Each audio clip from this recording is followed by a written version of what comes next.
of the notices of disallowance that your office has initially issued?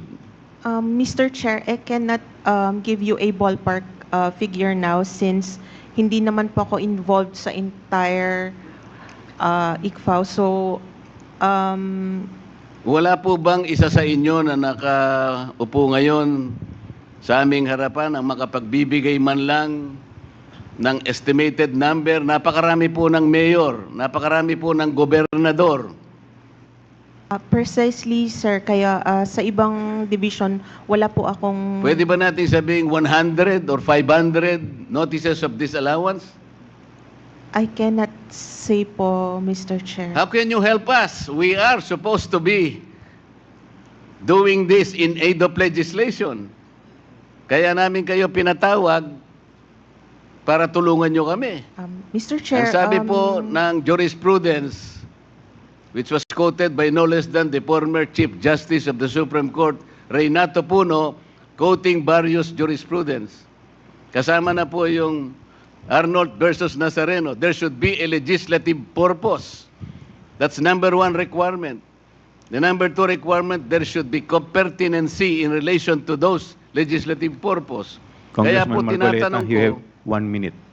tinatanong ko po ngayon, gaano karami, o sige ganito na lang, marami ba ang na-issue nyo po na notices of disallowance in connection with these types of fund?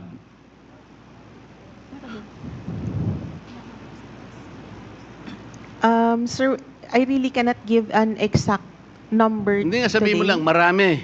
Attorney, Medyo marami. Attorney Gamora, could you please submit the documents that the Honorable Marcoleta is requesting? Yes. Kasi sa ngayon, Mr. bago ako As to the magtapos, numbers. Mr. Chair, I want Yes, to wind Mr. up now. Yes, I want please to wind up now. Can you at least sabihin mo lang, marami, medyo marami. Pati ba naman yun, hindi mo... Ang dami po nating mayor dito sa buong Pilipinas, ang daming gobernador, pati kapulisan, ISAP, AFP. So sabi mo kanina, marami na-cover ng... ilan ba? Madam Chair, kung yung current year, I can answer na O yung, konti lang on po. the average noon, yung halimbawa 2020, 2021, 2022, by way of your experience, by way of your former data, Previous years po, I cannot say since bago lang po ako sa ICFAO. So, we could just provide you po with the documents. Please wrap up. One last question, Congressman what Marcoleta. about to the other members of the Commission on Audit? Through your experience, let's say in the last 10 years, wala kayong may bibigay? Alam po ninyo kung bakit ko tinatanong ito? Kung marami po kayong na-issue, at alam ko marami talaga, na notices of disallowance, pupuntahin natin dito lahat, hindi lang ang Office of the Vice President at dapat umupo dito. Lahat na po ng inisyuhan nyo ng notices of disallowance must sit here para makagawa po kami ng mas maganda, mas balanse na batas. Kung pag-uusapan po ay ang paggamit nitong intelligence funds. Do you understand, Madam? Yes, I understand po the question. So However, the committee is expecting to receive the number as well as the pertinent records pertaining to the issuance of notices of disallowance to the municipal mayors, governors, the PNP, the AFP, and such other agencies who are recipients of intelligence and confidential funds, because later on we will also summon them and sit with us. Thank you, Madam Chair, Mr. Chair. Congressman Thank you. Marcoleta, you cannot move because you are not a member of this committee. It's good that you have raised that, Mr. Chair. I am a vice chair of this committee. On September 4, I was surprised because I saw the journal that I was replaced by my comare. The question is, if I am replaced as a vice chair, does that automatically mean that I am removed as a member of this committee? Before you answer that, Mr. Chair, I think I need some legal basis before you answer that. Yes, your removal from the vice chair, you were removed in a plenary session, House rules. Now, under Section 28 of the House Rules, it provides that the House shall, upon the recommendation of the Committee on Rules, organize committees, their membership, and jurisdiction.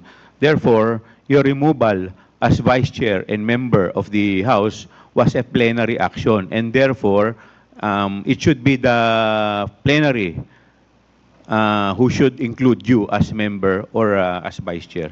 Thank you. Mr. Chair, it was very clear that I was removed as Vice Chair. I was not removed as a member. Because you were There is this distinction between being a member and Vice Chair. If I Yes, was but- removed as Vice Chair, but your appointment as Vice Chair, you were not appointed as member. Your appointment was as Vice Chair. So hindi naman po kayo Mr. in-appoint Chair. muna as member bago kayo ginawang Vice Chair. Your immediate appointment was as Vice Chairman, and therefore your removal as Vice Chair will remove you as member also. Yun po yun. Well, And it's a that is plenary your- action. The committee has nothing to do with it. that is your opinion, Mr. Chair, but I am expecting that some kind of a basis should be presented that upon removal of a Vice Chair, that automatically also removes him as a member of that committee. That's all I am asking, Mr. Chair. Point of order, Mr. Chairman. We have already answered the manifestation or the inquiry of the Honorable Marcoleta. Next to interpolate is sino? Mr. Chairman, Honorable. Mr. Chairman, Yes, with the permission, with the indulgence of Honorable Dionisio, I would like to recognize the Honorable Paduano. Mr. Chairman, under our rules, there's a motion for a point of order, and this is one of the highest motion that should be ruled by the chairman.